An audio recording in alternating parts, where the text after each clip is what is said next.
This episode is brought to you by the Chronicle Protocol, a cost-efficient, transparent, and decentralized oracle. Chronicle has developed a next-generation oracle primitive called Scribe, which reduces oracle gas fees on L1s and L2s by over 60%.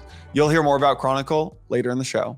Hey everyone, before we get into today's episode, I want to take a second to acknowledge Vouch. With over 4,000 startups insured, from napkin sketch ideas to large IPOs, Vouch is the insurer of choice for crypto companies, including L1s, L2s, DAOs, protocols, and a whole lot more. Their exclusive coverages are enhanced for crypto, covering everything from regulatory defense to smart contract vulnerabilities. With Vouch, you're not just insuring your startup, you are investing in peace of mind so you can keep on building. You'll hear more about Vouch later in the show.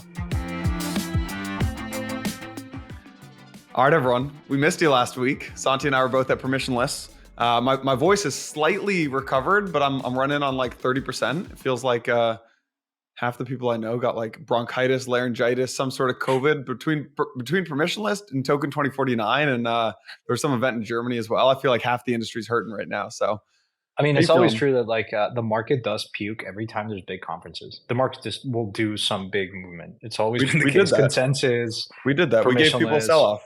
We gave we'll see. Tokens. We'll see what's going on. Mainnet is happening, I guess, next week. One thing we'll say: the reason why we usually are not here to blame, but the reason why we missed the podcast is I had to catch a flight, and we went to the booth, the Kraken booth, nice little kind of like aquarium, and it was occupied by the gentleman of Bankless. You know, Ryan was there, and so we play nice, and so we said, hey, look, you just record and whatnot, and we couldn't do it. So, anyways, here we are. So Santi never preps for any of these episodes. And I forced Santi, I said, you're off the show if you don't do some damn research. So he DM'd me at 11 p.m. last night. Said, you have to like do your work. I'm like, is this a subtle way of telling me that I suck at this? And honestly, look, maybe it's true. If there's one takeaway from Permissionless, 2 years in the bear market, you just got to work harder, man. You just got to work harder. That's the way to get through this. So, okay. Here's what I asked. Here's what I wanted to talk about. I wanted to talk about just takeaways from the conference. I think it was a kind of classic bear market conference in a lot of ways. And I'd be very curious to hear I know you weren't able to make it last year. I'm not sure. I'm not sure if you've been to our other conferences, Digital Asset Summit, kind of our other buttoned up, conference brand. But I think this might have been the first Blockworks event you've ever attended. So I'd just be curious. Maybe we can go like takeaway for takeaway. You share takeaway, I'll share takeaway. Yeah. I'd just be curious to hear overarching thoughts on the event and maybe get into your first takeaway. Well, before we do that, I just want to put out it on the record that for history, yes, I have not attended a Blockworks sponsored event. Not only that, but the reason why we're here is because I got rejected first time by these two gentlemen, Mike and Yano, when I suggested to them that we should do a DeFi podcast while I was at Verify, and DeFi was not even a thing. And that was right before DeFi summer. So I got rejected, and the best way to get my attention is to reject me. So it took the second chance. And then finally we actually started the podcast when DeFi was like ended, and it's been I do remember this. It was like January 2020, and you're like, we totally missed the opportunity to do a great podcast. Candidly, it would have been difficult because I was so busy while I was at Verify. But anyways, one of the, and I'll start with, I guess my first observation is, if you were to kind of take a sample size of the conversations that were happening on these kind of either during panels or in side conversations in events that we were at with fund managers, with investors, just people in the industry and builders, it feels like there is renewed interest in DeFi. Not all pockets of DeFi, but the key word here is real world assets. It was something that was discussed heavily in the conference. Not everyone agrees that it's going to be a category, but I was in the panel of who's still investing in crypto, which was admittedly could have been a very short panel because no one is investing in crypto these days, which is another takeaway of mine that I'll get to later. But I think real world assets was one of probably the main topics of conversation. Whether you believe that to be real or not, I think it was one of the things that throughout the conference was buzzing. Like in ETH Paris, it was like, layer twos, L2, roll-ups, zero knowledge proofs, like roll-ups. This thematic, one of the big themes was real world assets. I don't know if you'd agree with that.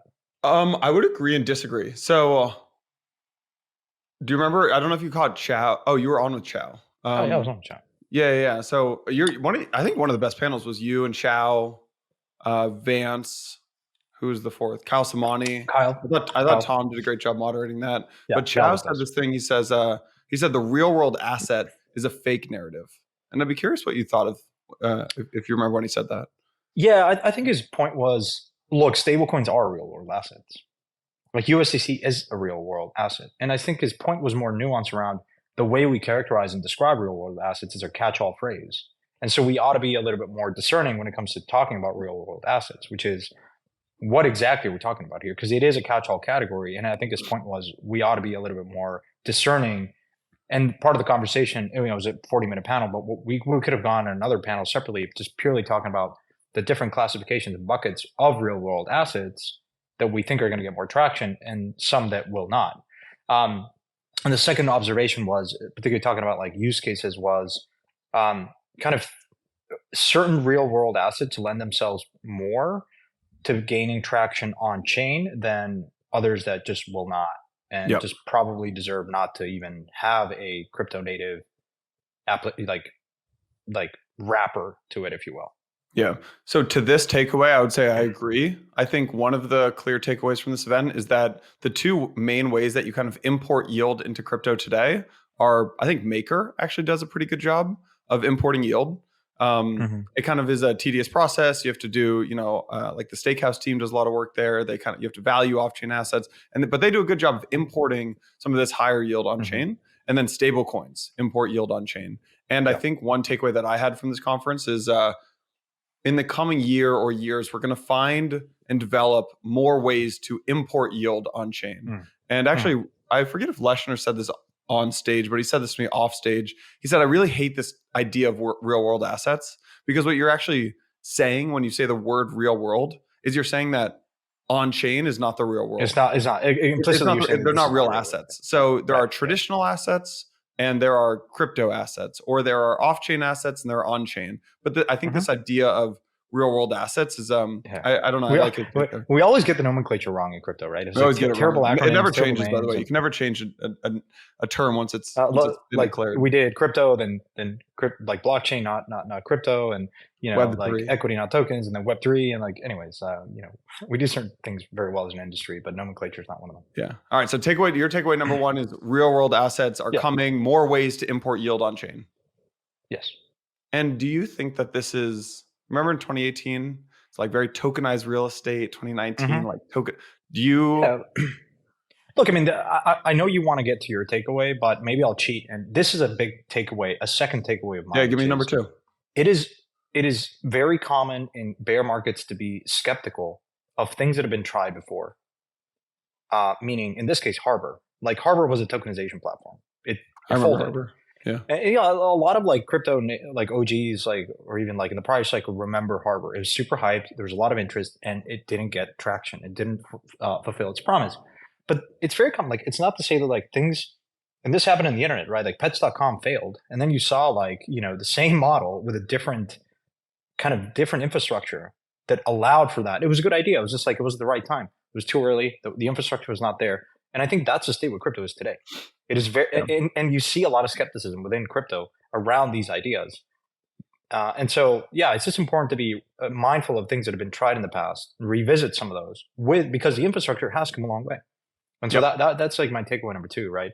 You would have, as happened now, real world assets are quite polarizing. Tokenization of these things is very polarizing because it failed before.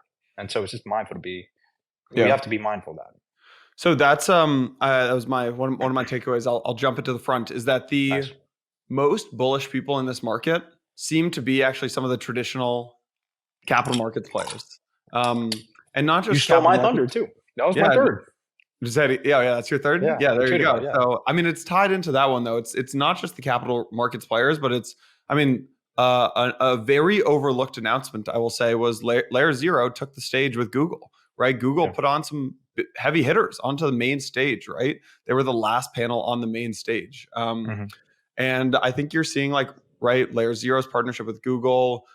This is around the Oracle, right? Solution. Yeah, exactly. Recent developments. Which a lot of Link Marines came out saying like, this is counter crypto decentralization, like yada yada. But yeah, it was which I get, and I think the Uma founder, Hart, pushed back on that as well. Like, and which I totally get. I think that's a fair pushback. But there's like legitimate big players coming in. PayPal, PYUSD stablecoin, Visa's expansion into stablecoin settlement on Solana, BlackRock ETF developments that were talked about. There were some, Franklin Templeton spoke there. There were some really big asset managers that sent like 10 people there. They didn't speak. They wouldn't speak. They wouldn't let us say that they were there. But they if you were at the parties, not only investors, but there were also builders, right? And it was interesting. I mean, right before Permissionless, we had Tyron from JP Morgan was on the podcast. And it was very illuminating to hear. I mean, when I was at JP Morgan, you couldn't even whisper crypto in the elevator. You would have been, like Jamie was calling on the rat poison and whatnot camp. But it was very interesting. People should go listen to that podcast. And even he was at the conference. It was great to catch up with him. We could have done 2 or 3 more episodes to cover the different kind of components of what JP Morgan is building. It is a bit frustrating because a lot of that, because of lack of privacy, they cannot operate in a kind of open environment like Ethereum. But it was quite illuminating to hear him and the interest, particularly in this market conditions, of how much buy-in there is within the organization, how much interest there is. And that's not just JP Morgan. I think you and I were talking about that. There were so many other, not just investors, family offices, endowments that were there, because I think like an event like Permissionless, really the composition of the crowd, and I said it before, is one of the reasons why I wanted to go, because I think it's more diverse. It's not super like crypto native purely. But there were a lot of corporations that were there and have been doing work for like 6 years. And the question was, hey, does Terra, the regulatory environment, like Luna, all these blowups, like has that been more of an uphill battle internally to convince, management that this is something that is worthwhile? And they're like, on the margin, some like JP Morgan, like allocators have certainly like interest has waned, but we're still moving along. I mean, we've done the work. We appreciate the opportunity. It's going to be big one day. And we cannot wait for that day to come, because we need to be thinking ahead to gain an edge on our competitors. Yep. And that's true for PayPal, it's Stripe, JP Morgan, so many others that I think were at the event that you and I and others met with, that it was really interesting to see. Yeah. All right. So we have takeaway number 1. Yeah. We're figuring out more ways to import yield on chain. Takeaway number 2. What was your second takeaway? Well, my second takeaway was, what was that? Particularly amongst crypto investors, I think there is a cohort that is now thinking about ideas that have been tried in prior cycles and appreciate that there's more infrastructure. And we ought to revisit some of those. Like, in the panel, we had Vance, Kramer, Kyle, myself, we're all actively investing, Shao from DeFi Alliance. And we all were in agreement when we said, like this time is different in the sense that infrastructure has come a long way since 2018, that we ought to revisit certain use cases like real world assets. So that was my second. That's takeaway number 2. Takeaway number 3, I would say the industry is gaining legitimacy even in pretty crappy markets. And there are a lot more like Web 2 and specifically capital markets players there that are more actively participating than you could ever imagine. So that's number 3. Number 4. So those, maybe I'll throw a spicier one in here, and I'll try to maybe get you to push back a little. We haven't been spicy enough. Not enough, not enough. Okay. All right.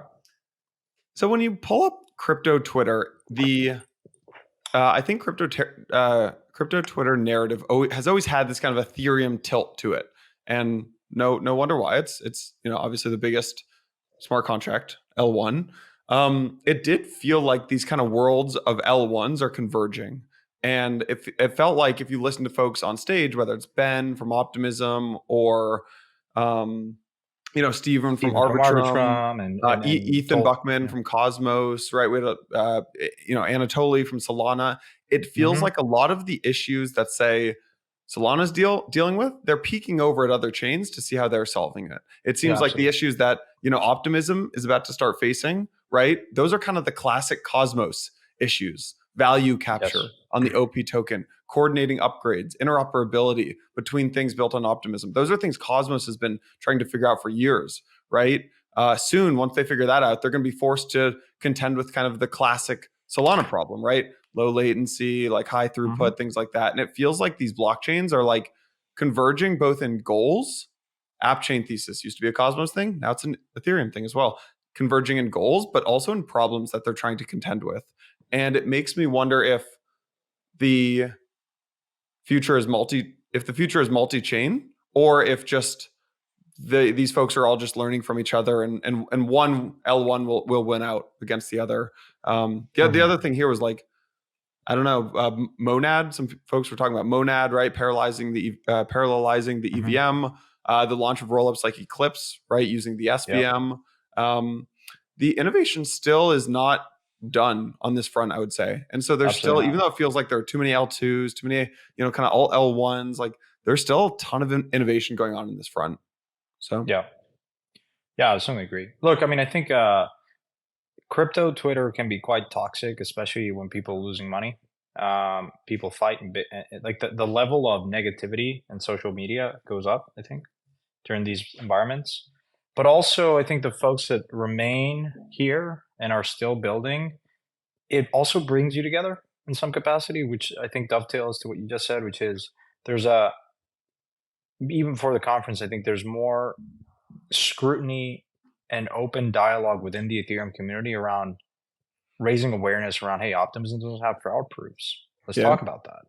How's that any different than Solana? We criticize Solana for some things, but is it more secure or less secure? You don't have fraud proofs. That's a bigger issue.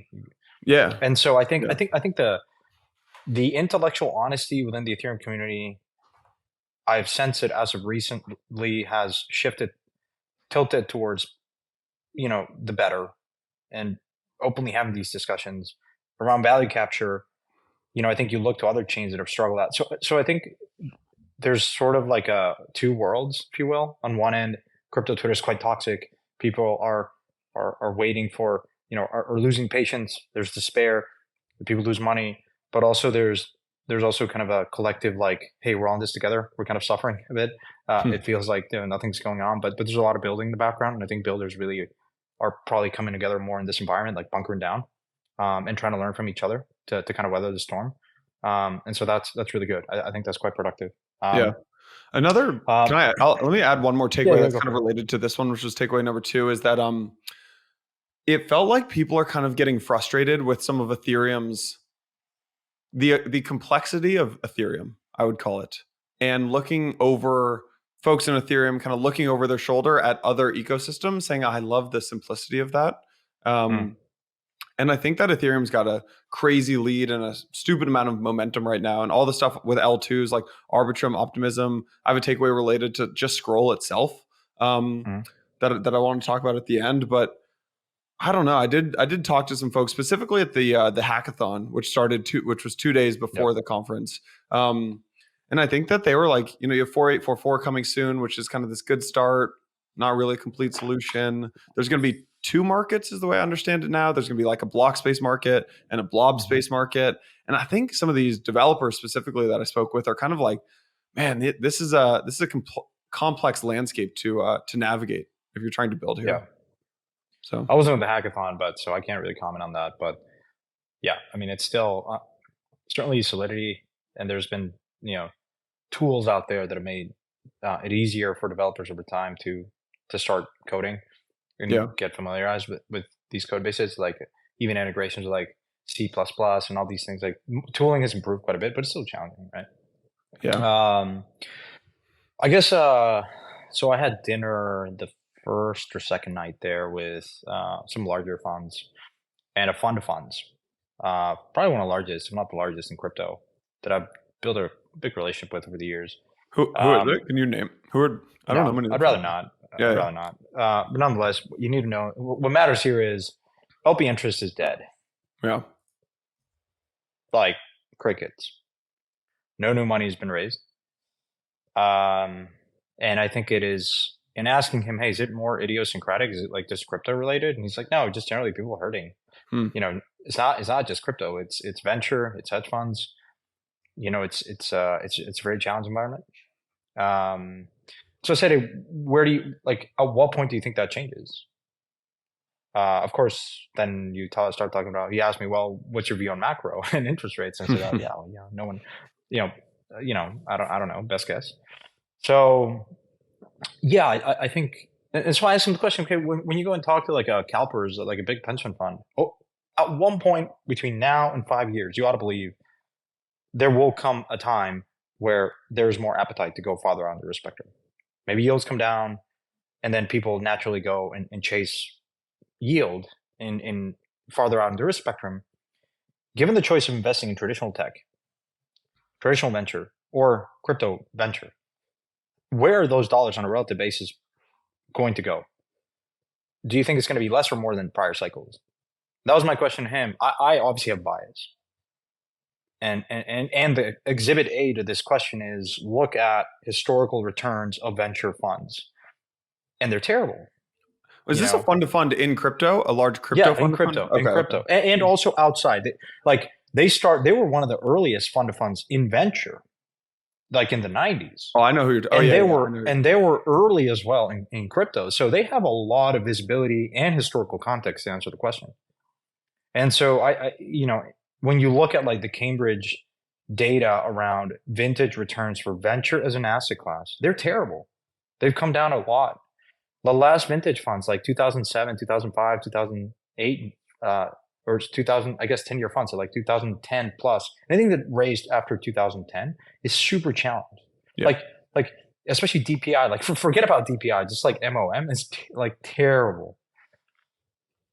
And look, I think hedge funds have gone through this as well. Like there's an overwhelming amount of data that like mutual funds, just put it in an index fund, and why pay a hedge fund 220? I still think crypto is a very nascent asset class, and the return possibility of venture within crypto will be more attractive purely because it's just a more emerging asset class with more opportunity than traditional venture. And more of the money is going to the larger funds, like super large venture funds, I think still, raise money. Why? Because you never get fired putting money with the larger guys. But new managers are really struggling. But yeah, I think just to wrap up this point, it's no surprise, I guess, but there's no money coming into crypto. So who's a marginal buyer? I think you see these retail kind of within crypto movement of funds into the latest fad and trend, but new money coming in is, I think you need a probably bigger catalyst around an ETF, rates come down. Yep. Just more of that. And, I guess the last comment, I don't mean to be negative. As I think about how I invest, I think it's the best time because if you have the money, valuations are low, and this is the time where you invest. If you have conviction, and the best builders, anecdotally, I've had 3 companies recently shut down. 3 of those founders are still in crypto, are building something new. And to me, that's encouraging because smart people are still in the industry, still believe. They've learned a lot over the last, 6 years. And the craziness was DeFi summer. And they're like, hey, we've learned a lot from this. We shut down, but we're pivoting and we have this better idea. And with better execution, we know more people. And that's great. And the valuation is like a 1/10 of what it was. And I think, I just look at that and this is the time. You ought to just be patient, right? Yeah. Yeah. All right. Give me another takeaway. Well, you stole my thunder around there is more skepticism within crypto than outside of it. And my point there was like there's a lot of building happening from legacy players like the JP Morgan Strips of the world. So that I'll just kind of gloss over that, I guess. One of the observations, look, I don't have context on permissionless last year. Fortunately, I got rugged by airlines and got stuck in New York. I didn't feel like a bear market conference. It just, because I remember what a bear market conference looked like. Yeah, true. There was no one there. I went to the first Binance conference in Singapore. Kyle was there. I remember when that because he had a big thesis on BNB. Kane was there. Man, you could have gone up to CZ and had a normal conversation with him for like 20 minutes and no one would have approached him. Today's environment, he's like a celebrity of sorts. And so not only on sheer attendance and diversity of crowd, but also on the level of excitement, And we've talked about here that I don't believe there's existential risk. Now we're discussing what are the use cases of this technology and which type of, now we're entering that discussion around things are being used and we're being critical of the things that are being used and the implementations of said ideas versus before it was just, you didn't have anything to hold on to. And so I think it's very different. It didn't feel like a bear market conference to me. Of course, the sentiment is not raging bull, but it's not the bear market that I'm used to seeing. It certainly was not what I saw in 19, 20. Those were difficult. They were both great and very difficult in terms of morale. So yeah, that was I guess a subtle observation. I don't know if you'd agree with that. You've been doing conferences for so many years. Yeah, I mean, just because last year was such an insane event for us with Permissionless, this one felt a little more like a bear market conference, but still like thousands of attendees. I mean, very different than like 2019. Yeah, I'll give you that. Right. Yeah. And then I think just the amount of venue, candidly, the venue didn't help. I think the venue was very big. The venue is too big. It was one of the biggest venues in the U.S., right? The Austin City Convention Center. You felt there was there. You didn't see the concentration, right? Where you go to ECC Paris, it is jam packed because the venue is small, and so it's just sort of the venue did not do us any favors. Factor that in. Yeah, I mean, you could walk like 10 minutes to get to the culture track. It was did not do us any favors. I mean, it was a stadium. I do think though, like, if you're looking at like the conversations you had and only basing it off that, it was a very like low amount of shilling, highly technical, non-party atmosphere, which was really nice. Yeah, I know, it's refreshing. Look, every time I've gone to conferences in the raging bull market, it's like the scene of The Big Short. You come out of there, you're like, short it all, absolutely short it all. And this is why I don't go to conferences anymore because it's quite tempting. But it was great to catch up with folks, and I think a lot of the people that you would have thought that are here for the right reasons are still there and still going. I think there's certainly like more like people. There's gravity. There's like people have sobered up a bit, and there is a sense of skepticism for sure. But I think there's optimism more within builders, less with investors,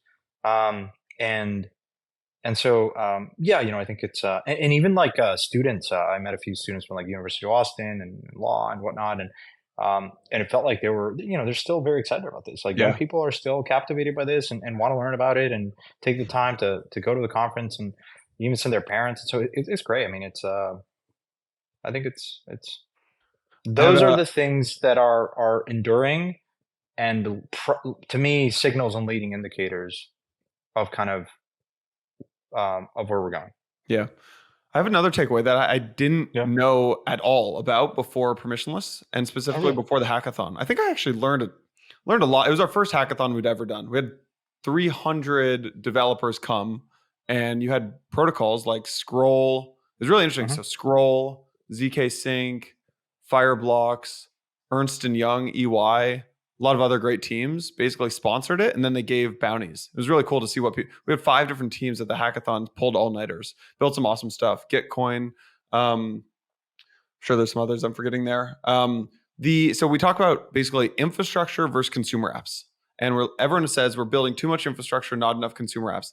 The other thing that's missing, developer tooling, which I never think about. So in developer tooling in Web 2, if you want to deploy a website, you want to deploy, I don't know, a login, a checkout flow, anything like that, super easy to just basically deploy some components. You can actually just pull up React, basically, pull a drop down, type in what you're building, social network. It'll almost like autofill the different components in React for you. None of that exists in crypto. So in Web 2, when you want to build an app, you can actually almost like auto-populate and autofill a lot of the things. As an engineer in Web 3 in crypto, you are starting from zero every single time. So you can fork something. Can like something like ChatGPT like help you just code in Solidity? It can. Yeah, it can. It's not good enough. So GitHub Copilot is getting better. There are a couple tools like that. Like GitHub Copilot's pretty good. I built, if you know the game Pong, like where I don't know how to build. I can like build a website, like little HTML, CSS, but like I can't build something that like Pong. And I used only ChatGPT to build Pong. So you can do little things like that. But Yeah, these developer tools, a lot of the developers were just saying like, look, if you could build anything in the world to get more developers to come into the industry, we need better developer tools. So yeah, it just got me thinking about from from investing, it might be interesting for you. Like if you see any good developer tools. Yeah. Well, there's the decentralized GitHub. What is it? But nobody needs the decentralized GitHub. What you need No, is like arguably, I mean, you could from a kind of like redundancy standpoint, but no, what I'm saying here is there's an opportunity to build more tooling for sure. But this was an investment like a Vercel. Like Vercel raised at I think a $2.5 or $3 billion valuation. Everyone's using Vercel, and that's just a better developer tool. You know, we use Vercel. This episode is brought to you by Chronicle Protocol, the best on-chain source for cost-efficient, verifiable data. For anyone who listens to Empire a lot, you know that we talk a lot about MakerDAO. Well, Chronicle Protocol is this novel Oracle solution that has exclusively secured over 10 billion in assets for Maker and its ecosystem since 2017. And for the first time ever, super excited to share here that Chronicle's Oracle service is now publicly available for anyone to use. Compared to using other Oracle services, Chronicle offers a 60% reduction in gas fees. They have an unparalleled level of transparency at Chronicle. They offer a dashboard that allows anyone to track the genesis and trajectory of the data it provides, marking this milestone in on-chain data availability. Chronicle is endorsed by a network of the most revered validators, including Etherscan, Infura, Gitcoin, DYDX, and MakerDAO. It is time for a paradigm shift in Oracle development, a future where data is verifiable, operational costs are contained, and the possibilities are immense. You can learn more about Chronicle at chroniclelabs.org. That is chroniclelabs.org. All right, everyone, wanted to talk about Vouch again, our favorite insurance provider for crypto companies. If you are building in crypto, you have probably come to realize that contracts need insurance,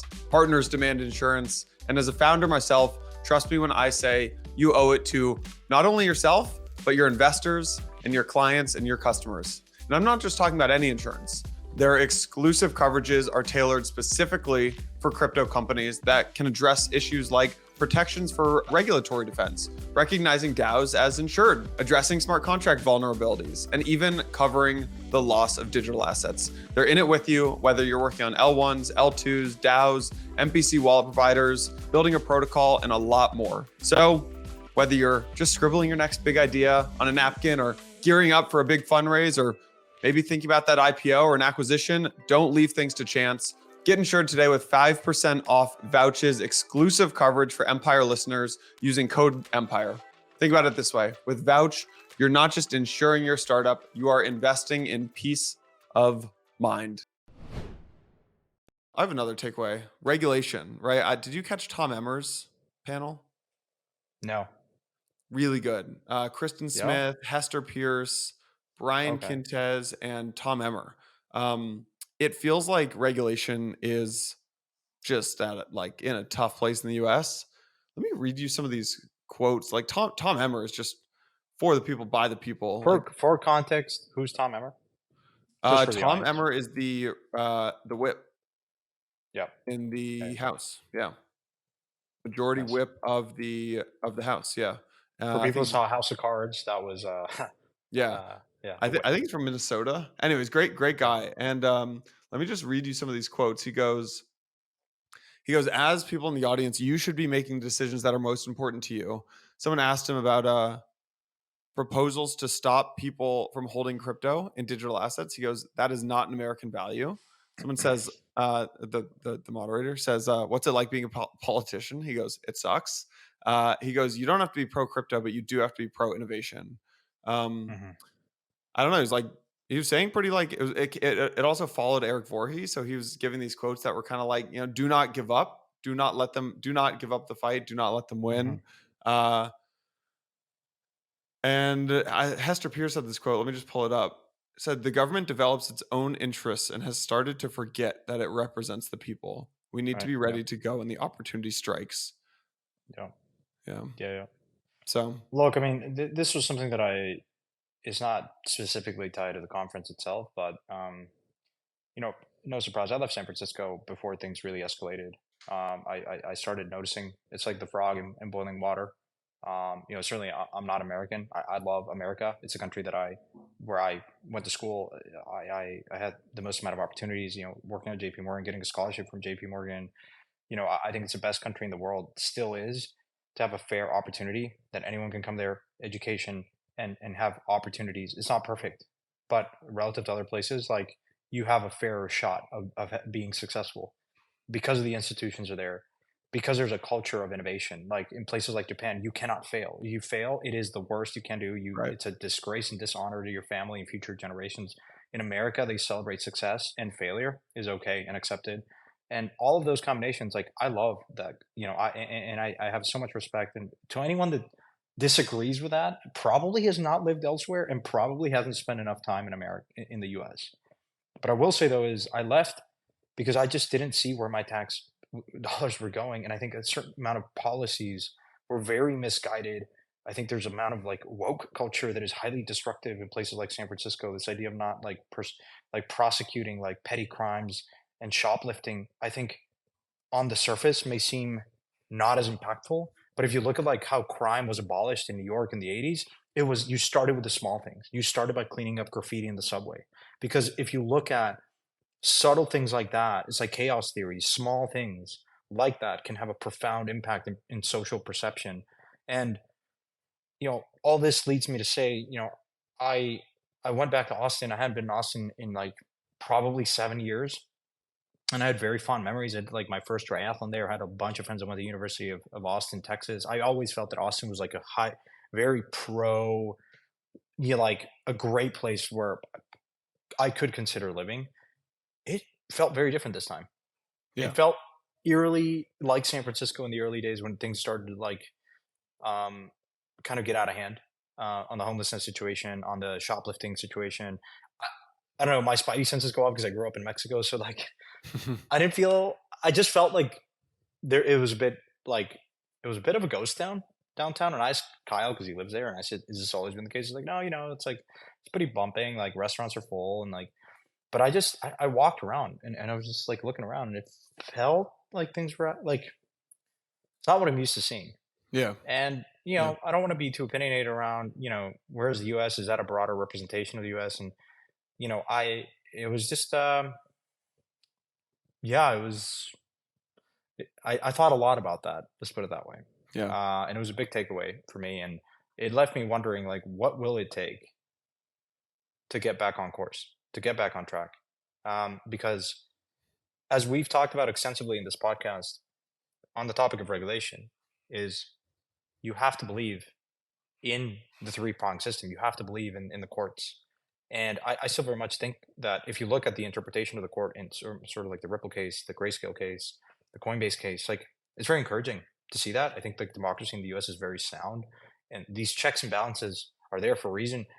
And crypto is an example of them working. Yeah. Right. So that gives me a lot of hope. But I do wonder, like, you still live there. Maybe more of a question to you, not to get too philosophical on the topic, but I do think about, like, it's not just in America that this has been a problem. Like, Nordic countries have also gone backwards. I feel like this is a general, like, historians are probably going to look back at this phase as like, we got a lot of things right. Innovation was like top, like it was like a tale of two cities. Like, innovation was all time high, like probably one of the most impactful developments at a technological standpoint across a number of facets, including AI, crypto, biotech, like, mRNA vaccines, like all of that is like hugely impactful. But but also at the same time, like, society is really like some of our legacy institutions have like really are failing us. And but there's also this apathy, right, amongst like the voter base. And there's also this, like, you can't really be public and vocal, and if you're a politician, you can't advocate for these things because there's cancel culture, and so it feels really paralyzed. And so I am really curious, as you think about like your experience, if you believe that to be true, and more importantly, as a voter, what do you do? Because like civil participation is the bedrock of any democracy. If there's apathy or if there's fear to be vocal about these things, we're quite vocal as an industry, but I also know privately there's a lot of people that there is fear to be very vocal. Fear of repercussion, fear of being canceled, fear of I don't know. And so I am curious how you think about all of that. I know it's kind of a very loaded question, maybe less of a takeaway, but yeah, it's just an observation for me. Um, I'm an eternal optimist, almost to a fault, right? So I'm incredibly optimistic about the United States in general, and I think that the pendulum always swings, right?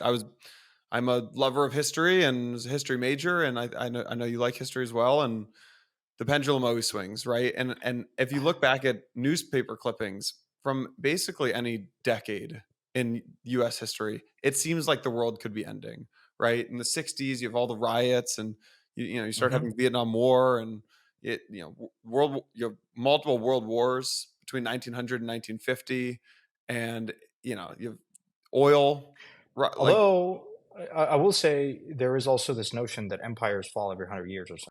So that was the next one I was going to get to is that every 100 years there's a new global currency, and that's for the last 600 years, going back to what 1400 or 1500, Hmm. whether it's Portugal or Britain or the United States or there's a couple in between there that I forget. I think Spain maybe. Every 100 years Hmm. there's kind of a new global reserve currency, and we are at the end of the 100 years, right? So then it's like, okay, well, what's the other Like country post that could Bretton have Woods. the global reserve currency? China? I'm not No. moving to China, right? Then it makes Nope. you think, okay, global reserve currency aside, well, what's the better country in the world? Where else would I move? I mean, yeah, if I was retired and like not building blockworks, maybe I moved to like Tuscany in the hills of Italy or something. Yeah, it sounds pretty lovely. Uh, but I'm trying to build a business and like Yeah. build wealth and build a really impactful company. And there's no better place in the world to do that still today than the United States. Like, yeah, I mean, I don't think I disagree with that. Yeah, I think it's just on the margin. You do feel the rate of change, you do. quite a bit. Um, yeah. Um, on the way to the airport, I was thinking of like, what are the things that I mean, cut you off, but it was like, and stop me from getting off track. But it was like the question like that I thought about and I heard it was like, what are the things that are like our future generations, like kids and their kids, are going to look back and say, God, why were you guys doing that? Like so stupid. And the first thing that came to mind to me was petrol stations, Yeah. and downtown. Like how we think about traffic, like streets, the size of streets, traffic itself probably goes away when you're automated, right? A lot of the traffic jams are just human error. And then the rezoning of said downtowns is probably going to change more commercial real estate crisis or whatnot, with like rezoning and whatnot. There's so many that I've thought about. Like I've thought about this question for a long time. Obviously, the natural one is why don't we have a non-sovereign, independent, neutral kind of unit of account and transfer of value, i.e., Ethereum or Bitcoin, that is outside the purview of central bank policies that affect certain countries. Um, but but yeah, no, it was just something that I was thinking on the flight back. So I mean, that could be a whole episode, right? We can save that for another episode. We have, but yeah, no, it's just wanted Driving to your throw own it out car there. definitely will be one, right? Shopping Yeah, at yeah, physical stores will be one. The idea of using a smartphone, this big clunky thing, it's gonna just be embedded inside of you. yeah. Eating real meat, and unless you're like hyper wealthy, Like, probably do you is think we'll reasonable. still eat meat, but it would just be lab grown? Yeah, yeah, I do. Yeah, or it would just be like no meat, like It'll be we're gonna lab always grown be vegan. will replace Yeah, traditional farming, right? yeah, yeah. Separated devices, this idea of having a smartphone, a laptop, a Right, right, right. tablet instead of one single integrated multi-purpose device that is more inside of you than outside of you. Yeah, like Uh, even like a paper passport. It's like, come on, guys, like scan my I mean, iris. unfortunately, with all of this, the privacy as we know it goes away. Well, yeah, yeah. Biometrics, surveillances, analytics, the no concept of privacy by the year Now, on the topic 2040. of conferences, are we going to be in a virtual world with Apple's thing and not be going to permissionless in So real life? let me What pump my is own real life? bag for a second, which is the more that we move online, the more powerful conferences become because the Yeah. less you see your friends, the less you go out to Yeah, dinners, the less you meet in absolutely. person for You meetings. crave more of that You unique crave the intimacy, once a like real, year, like, once every 6 yeah, months yeah. in person, Right, right, right. and I do agree with that. that's the I better mean, part. the watch industry went through this kind of prognostication. A lot of people saying it's the death of the luxury watch industry because the Apple Watch does No, everything and and then more. it boomed. And then boom, I mean, it's just gone through a huge renewed interest in vintage watches. I am extremely bullish as well on luxury physical items, actually. Yeah. If you look at the two richest people in the world, right? Bernard Arnault Mhm. runs a luxury house, and Elon Musk builds luxury physical items. with Teslas.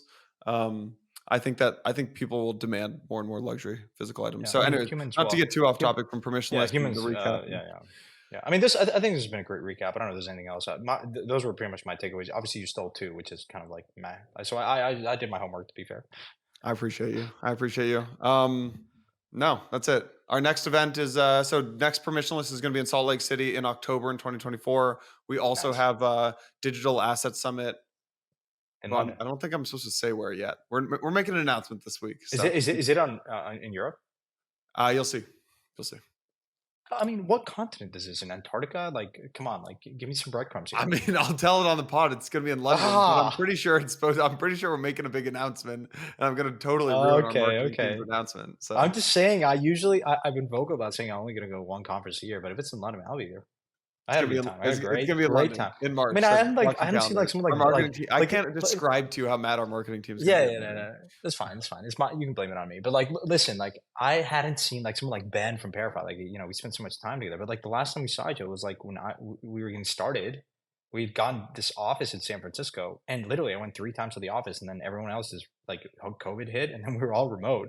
And that was the last time I saw Ben, like 3 years ago. We went through like DeFi summer and all, and then you know. Here's something crazy. That was the first time I've ever met Ben. I've talked to Ben like every quarter for like 3. I mean, you know him way better than I do, but like love Ben. Talked to him like every quarter for like 4 years. First time I've ever met him.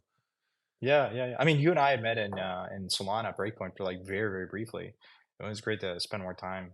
And this was the first time I saw Ryan Sean Adams. I mean, I think he's just sort of like an elusive character. He just does not go to conferences. So it was the first time I saw him. I love Ryan.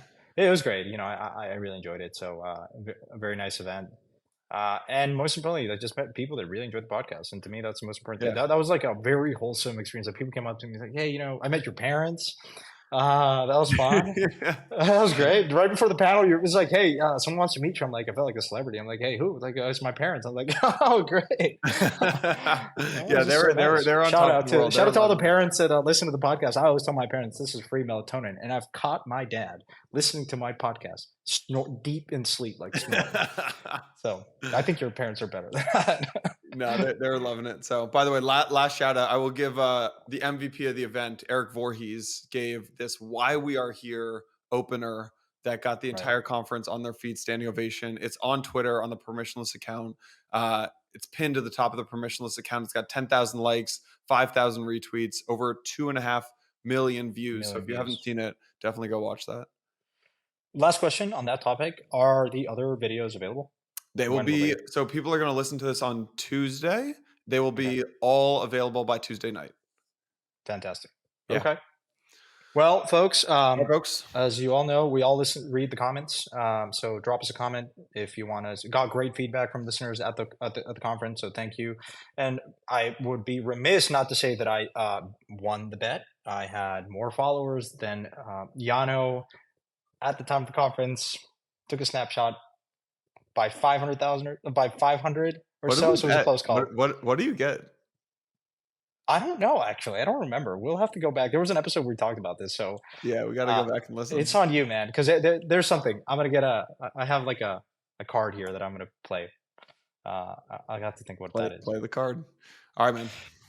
All right. This has been a treat. Thanks so much for hosting. Had a great time at the conference, and everyone that was there or not there, still thanks for listening as always. And we'll be back here later this week. See you, folks. All right.